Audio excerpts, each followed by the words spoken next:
प्रभु यीशु मसीह के मधुर व मीठे नाम में आप सभी को जय मसीह की। आइए हम पवित्र शास्त्र का पाठ हमारे जवान भाई आशीष जेकब की अगुवाई में पढ़ें। परमेश्वर के जीवित अहदनामे से मैं पढ़ूंगा कुलुस्सियों की पत्री पहला अध्याय 9वां पद। इसलिए जिस दिन से यह सुना है, हम भी तुम्हारे लिए यह प्रार्थना और विनती करना नहीं छोड़ते कि तुम सारे आत्मिक ज्ञान और समझ सहित परमेश्वर की इच्छा की पहचान में परिपूर्ण हो जाओ। आमीन। हे सारी पृथ्वी के लोगों, आओ हम मिलकर यहोवा का जय जयकार करें।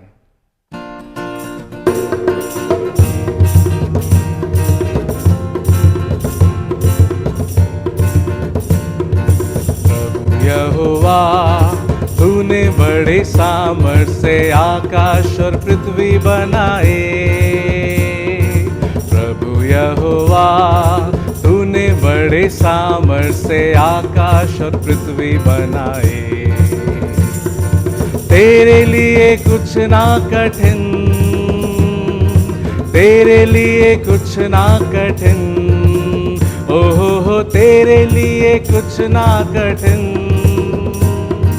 तेरे लिए कुछ ना कठिन। तू है महान सर्वशक्तिमान, कुछ ना कठिन, तेरे लिए कुछ ना कठिन। प्रभु यहोवा, तूने बड़ी सामर्थ से आकाश और पृथ्वी बनाए। प्रभु यहोवा, तूने बड़ी सामर्थ से आकाश और पृथ्वी बनाए। प्रभु की ओर से दिए गए इस अवसर पर आइए उसके सेवक आदरणीय बिशप डॉक्टर विपिन लाल जी के साथ वचन पर मनन करें। इस संत के दिनों में हम परमेश्वर की विभिन्न सेवाओं के द्वारा हर रोज अपने आप को तैयार करते, हर रोज जीवन में उठने वाली छोटी छोटी और बड़ी समस्याओं पर विजय पाने के लिए परमेश्वर के सामने ठहरते, और हर रोज हमारी प्रार्थना होती कि हम आज का दिन जो प्रभु के द्वारा हमें मिला है, इस दिन में हम प्रभु की बड़ी सेवा कर सके। और हमारे मनन के लिए कुलुस्सियों की पत्री उसका पहला अध्याय और उसके 10वें पद में लिखा हुआ है, ताकि तुम्हारा चाल चलन प्रभु के योग्य हो।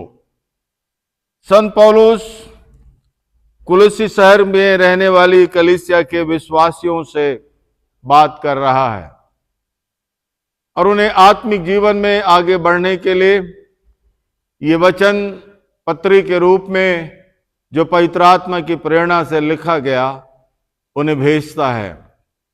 और उस समय यीशु मसीह के साथ या यीशु मसीह के द्वारा जीवन और जीवन की आशीषों को पाना, ये बहुत बड़ी आशीषों के रूप में जाना जाता था, और ये सच भी है और विश्वास योग्य भी है।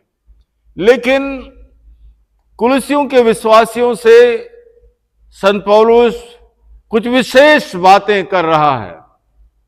यहां कहता है कि ताकि यदि आप इसके ऊपर के अंश को जब पढ़ेंगे तो आप पाएंगे कि पौलुस ने उनके जीवन में उनकी बड़ी प्रशंसा की कि उन्होंने यीशु को जाना।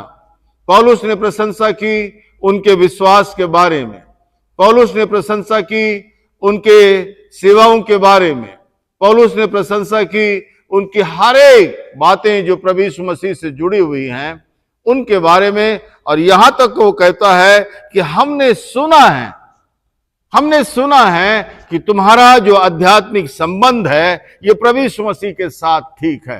हमने सुना है कि तुम यीशु के नाम में प्रार्थना करने वाले लोग हो। हमने सुना है कि तुम अपना समय यीशु के साथ में बिताना पसंद करते हो। हमने सुना है और ये सच है कि कुलुसियों के विश्वासी यीशु के साथ रहना पसंद करना, यीशु के साथ जीवन बिताना इनके जीवन का लक्ष्य था। लेकिन पौलुस कहता है कि हम के विश्वासी होने के बाद भी, यीशु को जानने के बाद भी, यीशु के द्वारा उद्धार और चंगाई पाने के बाद भी, यीशु के द्वारा नया जीवन पाने के बाद भी, यीशु के द्वारा एक नया जन्म पाने के बाद भी हमें स्मरण रहे कि हम संसार के व्यक्ति हैं और हम संसार में जीवन बिता रहे हैं। इसका मतलब क्या है? इसका मतलब है यीशु को पाने के बाद भी, यीशु को जानने के बाद भी यहां लिखा हुआ है ताकि तुम्हारा चाल चलन प्रभु के योग्य हो। हमें यीशु की आशीषों की घोषणा के साथ साथ हमें हमेशा स्मरण रहना चाहिए कि हम मनुष्य हैं, और हम मनुष्य हैं इसका मतलब है हम इस संसार में हैं, और इस संसार में रहने के कारण हमें संसार के लोगों के सामने हमें प्रभु के योग्य बनना है,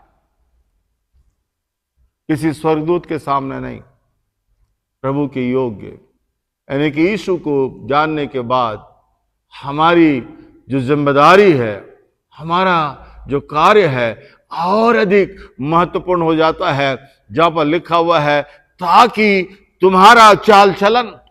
ये पौलुस कहता है कि जो तुम बोलते हो वो तुम्हारे जीवन के कार्यों के अंदर दिखाई देना चाहिए। ये ध्यान रहे। इसलिए संत पौलुस कहता है कि परमेश्वर का राज केवल बातों में नहीं है, जो तुम बोलते हो, चाल चलन, जो हमारे जीवन, हमारे शरीर, हमारी भावनाएं, हमारे कार्यों के साथ में जुड़े हुए हैं, जिसको हमको हमेशा ध्यान रहना चाहिए। ये लिखा है कि प्रभु को जानने के बाद ताकि तुम्हारा चाल चलन प्रभु के योग्य हो। हमारा कार्य प्रभु के योग्य, हमारा चाल चलन प्रभु के योग्य तब हो सकता है जब लिखा है कि तुम्हारे अंदर भले भले, यहां लिखा हुआ है कि सब हर प्रकार के भले कामों का फल तुम्हारी जिंदगी में दिखाई दे। भले कार्य क्या है? भले कार्य जिसके द्वारा न केवल परमेश्वर की महिमा है, लेकिन हर भले कार्य के द्वारा मानव जीवन का कल्याण है। हर भले कार्य के द्वारा मानव जीवन की आशीष है। हर भले कामों के द्वारा परमेश्वर को महिमा मिलता है। जहां परमेश्वर को महिमा मिलता है वहीं पर संसार के लोग भी आशीष पाते हैं। भले कार्य। मेरे जिस मित्रों, हमारे जीवन के अंदर आज के समय में हमारे आंतरिक जीवन के साथ बाहरी जीवन में भले कार्य होना चाहिए। इसलिए संत पौलुस, यदि आप देखेंगे आत्मा के वरदानों के बारे में, जब उन तमाम वरदानों के बारे में देखेंगे तो बहुत से वरदान, अधिकांश वरदान का संबंध हमारे व्यवहार से, हमारे व्यक्तिगत जीवन के साथ में जुड़ा हुआ। यह आत्मा के वरदान केवल स्वर्ग के लिए नहीं है, आत्मा का वरदान केवल फरिश्तों के लिए नहीं है, आत्मा का वरदान केवल स्वर्गीय आशीषों के लिए नहीं है, लेकिन आत्मा के वरदानों में जो पौलुस कहता है, उन वरदानों में ज्यादा संबंध हमारे जीवन और शरीर की क्रियाओं के साथ में जुड़ा हुआ है। लेकिन पौलुस कहता है ताकि तुम्हारे भले कामों के द्वारा परमेश्वर के नाम को महिमा मिले। भले कार्य। सेंट फ्रांसिस जो कोयम्बटूर के एक पासवान थे, जिन्होंने कोयम्बटूर के अंदर एक बड़ी सेवा की, लेकिन जिसके बारे में कहा जाता है कि उस पासवान के जीवन के अंदर ऐसी कोई भी बड़ी विशेषता नहीं थी, कोई बड़ी विशेषता नहीं थी जिससे कि वो बड़े पासवानों में उसकी गणना की जा सके। लेकिन उस पासवान के अंदर जो परमेश्वर ने दिया था, एक सरल हृदय परमेश्वर ने उनको दिया था। सरल हृदय, सरल हृदय। वो अकेले थे, और जब भी कहा जाता है कि जब भी वो खाना बनाते थे, खाना बनाने के बाद में 2 जन का खाना वो बांटते थे, एक अपने लिए और एक परमेश्वर के लिए। और परमेश्वर के नाम से बनाया गया, अलग किया गया भोजन, अपने खाने से पहले उस भोजन को लेकर अपने गांव में निकलते थे, ताकि गांव में जो पहला व्यक्ति उसको उनको दिखता, जो जरूरतमंद उनको दिखता, उस पहले व्यक्ति के हाथ में अपने हाथ का बनाया हुआ भोजन देके तब वो घर में आके अपना भोजन खाते थे। एक सरल हृदय, एक सरल हृदय। हमारी जिंदगी के अंदर कई बार हम चिंतित होते हैं आत्मा के बारे में, अच्छी बात है। कई बार आत्मा के वरदानों के बारे में चिंतित होते हैं, आत्मा के बारे में हमारी सोच रात और दिन लगे रहती है, लेकिन हमारे जीवन के अंदर उतना ही हमारे जीवन के अंदर होना चाहिए कि परमेश्वर के जैसा, कि प्रभु के योग्य सरल हृदय हमको प्रभु से मांगने की आवश्यकता है, जिससे कि हम, हो सकता है एक बहुत अच्छे बड़े प्रचारक ना हो सकता है हम अपने जीवन के अंदर एक बड़े सेवक के रूप में हमारी गणना ना हो, लेकिन हमारा सरल हृदय। मदर टेरेसा के बारे में, मदर टेरेसा बहुत बड़ी प्रचारिका नहीं थी, बहुत बड़ी प्रचारिका नहीं थी, लेकिन मदर टेरेसा की पहचान उसके सरल हृदय के द्वारा था। कि मदर टेरेसा ने हमेशा, जब उसने प्रभु यीशु मसीह को जाना, यीशु मसीह को पाया, यीशु मसीह की आशीषों को पाया, उसने यीशु के जैसा सरल हृदय उसने अपने जीवन के अंदर पाया। और उसी मदर टेरेसा के द्वारा ना जाने लाखों लोग जीवन और जीवन की आशीषों को पाए। इसलिए पौलुस कहता है, हे मेरे कुरिन्थियों के विश्वासियों, आत्मिक जीवन में बढ़ना अच्छी बात है, लेकिन आत्मिक जीवन के साथ साथ हमें ध्यान रहना चाहिए कि हमारे जीवन के भले कार्य जो प्रभु के योग्य हैं, उन प्रभु के योग्य कार्यों में भी हमको उतना ही चिंतित होने की आवश्यकता है। कहीं ऐसा ना हो कि हम जो बोलते हैं वो हमारी सेवाओं में दिखाई ना दे। आइए हम प्रार्थना करें। हमारे जीवित अनुग्रहकारी प्रभु, आप हमारी सहायता करें ताकि हम प्रभु के योग्य, प्रभु के जैसा सरल हृदय पाकर मानव जाति की सेवा अपने भले कर्मों के द्वारा, भले कार्यों के द्वारा कर सके। हमें हर एक को तैयार करें। परमेश्वर पिता, परमेश्वर पुत्र, परमेश्वर पवित्र आत्मा हमारी सहायता करे ताकि हम यीशु के जैसा सरल हृदय हर रोज अपने अंदर महसूस कर सकें। आमीन।